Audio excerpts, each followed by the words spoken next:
एक बार फिर आपका स्वागत है शिव भक्त दशानंद रावण की कहानी पार्ट 2।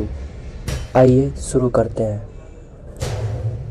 मंत्री बोले, इस समय महाराज अपनी पत्नियों के बीच है, क्या आप इस समय उनसे लड़ना चाहते हैं?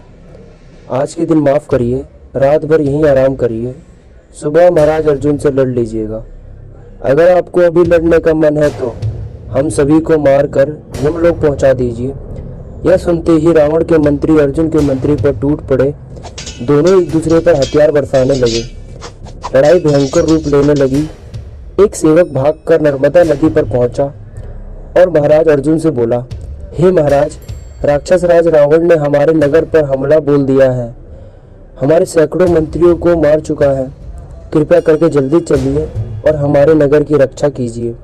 यह सुनते ही अर्जुन गुस्से से लाल हो गया और अपनी पत्नियों से बोला, तुम सभी बिना डरे अपने महल जाओ, राक्षसों को खत्म करके जल्दी ही मिलता हूँ।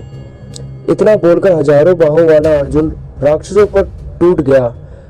अपनी गदा से अर्जुन राक्षस मंत्रियों को धूल चटाता हुआ आगे बढ़ता जा रहा था। डर के मारे कई राक्षस नगर छोड़कर भाग गए। इसके बाद शुरू हुई रावण और अर्जुन की कड़ी टक्कर। दोनों ही एक दूसरे पर भारी थे, लेकिन लड़ाई कुछ ही देर में अर्जुन की ओर झुकने लगी। अपनी गदा के तेज वार से अर्जुन ने रावण को गहरी चोट पहुंचाई। रावण डर से कहराता हुआ जमीन पर गिरा। मौके का फायदा उठाते हुए अर्जुन ने पीछे से जाकर रावण को अपनी 1000 बाहों में जकड़ लिया। अपनी पूरी ताकत लगाकर भी रावण उस बंधन से आजाद नहीं हो पाया।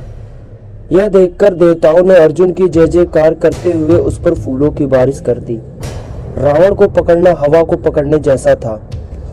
स्वर्ग के सारे देवता रावण के पकड़े जाने पर बहुत खुश थे और सब इस चर्चा का सुख ले रहे थे। तभी पुलिस सजीव ने सभी देवताओं की बातें सुनी। उसी समय महिष्मति के राजा से मिलने जा पहुंचे। अपने पोते के प्रेम ने उन्हें बेचैन कर दिया था। पुलिस से मुनि के आते ही खबर पाते ही अर्जुन वहां आए और हाथ जोड़कर मुनि को प्रणाम किया। राजा ने कहा, हे मुनि, ये राज्य और हम सब लोग आपके ही हैं। बताइए हम आपकी क्या सेवा करें? यह सुनकर पुलिस सजीव ने पहले अर्जुन से परिवार का हाल पूछा। बोले, हे अर्जुन, तुम्हारे बल की कोई तुलना नहीं है, तभी तो तुमने उस दशानंद को जीत लिया, जिसके डर से सागर हवा भी शांत हो जाते हैं। हे अर्जुन, मेरी बात मानकर उस रावण को छोड़ दो। अर्जुन ने पुलिस सजीव की बातों का तुरंत पालन किया और रावण को आजाद कर दिया। उसके बाद अग्नि के सामने खड़े होकर मन को शुद्ध किया और रावण से दोस्ती भी कर ली। फिर पुलिस सजीव को प्रणाम करके अर्जुन घर वापस लौट गए। इधर रावण अपनी हार से बहुत शर्मिंदा था और मुंह छुपाते हुए लंका की ओर लौट गया और रावण को छुड़वाकर मुनिराज भी देवलोक चले गए। अर्जुन के बंधन से मुक्त होकर रावण फिर से धरती पर घूमने लगा। उसके अहंकार को चोट लगी थी।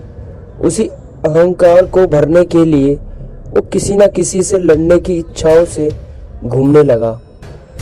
जहां भी उसे इंसान देखते दिखता, रावण उसे लड़ाई के लिए ललकारता। एक दिन रावण बाली के नगर किष्किंधा पहुंच गया और बाली को ललकारने लगा। बाली उस समय नगर में नहीं था। उस समय मौजूद मंत्री अंगद और सुग्रीव ने मिलकर रावण से कहा, हे महावीर रावण, इस समय महाराज बाली बाहर गए हैं, वही आपके सामने खड़े होने लायक है। आप कृपया करके कुछ देर रुकिए, वो आते ही होंगे।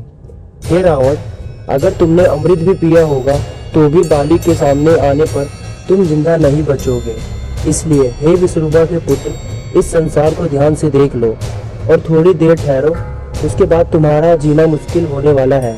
लेकिन अगर तुम्हें मरने की जल्दी हो तो दक्षिणी समुद्र पर चले जाओ, वहीं तट पर तुम्हारी मुलाकात बाली से होगी। उनकी बातों को अनसुना करते हुए रावण अपने विमान पे सवार होकर दक्षिण समुद्र की ओर निकल गया। वहां जाकर रावण ने देखा सोने के पर्वत जैसा शरीर वाला बाली शाम की पूजा कर रहा था। काजल के जैसा काला रावण पुष्पक विमान से उतरा और धीरे धीरे बाली की ओर बढ़ने लगा, जैसे शेर अपने शिकार की ओर जाता है। लेकिन देवयोग से बाली ने रावण को देख लिया था, लेकिन बाली गलत इरादों को भांप कर भी परेशान नहीं हुआ, न ही रावण की ओर ध्यान दिया। बाली जान चुका था ये मुझे पकड़ने आया है, मैं इसे बगल में दबाकर बाकी के 3 समुद्र तट पर जाऊंगा, अपनी पूजा पूरी करूंगा। जैसे गिद्ध के पंजों से सांप लटकता है, ठीक वैसे ही रावण के कपड़े और पैर मेरे बगल से लटके रहेंगे। यही सब सोच के बाली मंत्रों का जाप कर रहा था। रावण भ्रम में था, वो बाली को पीछे से पकड़ सकता है, लेकिन जैसे ही रावण आगे बढ़ा, बाली ने उसे बगल में दबोच लिया। इस तरह बाली रावण को दबाए हुए आकाश में उड़ता रहा। रावण ने बहुत नोच लिया, लेकिन खुद को उसके चंगुल से आजाद नहीं करा पाया। रावण को हारा देखकर उसके मंत्री बाली के पीछे पीछे भागे, लेकिन वन राजा बाली के उड़ने की रफ्तार इतनी तेज थी, उन तक पहुंचने से पहले ही मंत्री थक कर बैठ गए। एक एक करके बाली बाकी के 3 समुद्र तट पर गया, अपनी पूजा पूरी की। हर तट पर पहले नहाता, फिर पूजा करता, फिर जाप करता। आखिरी पूजा पूरी होने तक भी उसने रावण को अपने बगल से निकलने नहीं दिया और उसी रावण को लेकर किष्किंधा ले आया।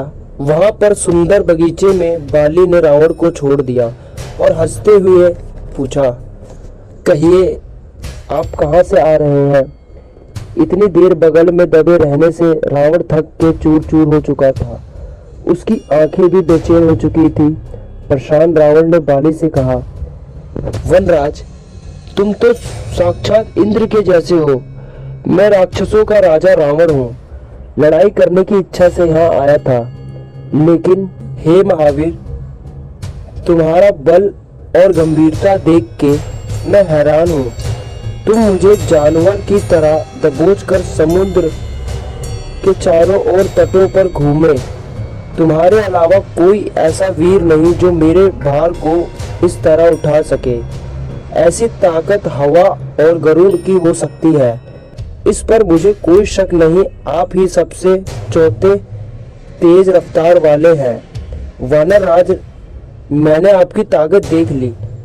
अब मैं अग्नि को साक्षी मानकर हमेशा हमेशा के लिए आपसे दोस्ती करता हूँ। इसके बाद रावण और बाली ने आग जलाकर अपनी दोस्ती की शुरुआत की और एक दूसरे को गले लगा लिया। फिर रावण का हाथ थामे बाली किष्किंधा दरबार पहुंचा। वहां रावण 1 महीना बाली के पास उसके भाई सुग्रीव की तरह रहा। उसके बाद अपने मंत्री के बुलावे पर अपने नगर लंका लौट गया। तो क्या रावण की कहानी का अंत होने वाला है या अभी भी रावण के पापों का घड़ा अधूरा है? जानते हैं इसके अगले एपिसोड में पार्ट 3। जब तक कि बने रहिए सुनील के साथ और मेरे चैनल को सब्सक्राइब करें, लाइक करें, शेयर करें। मिलते हैं नेक्स्ट एपिसोड में।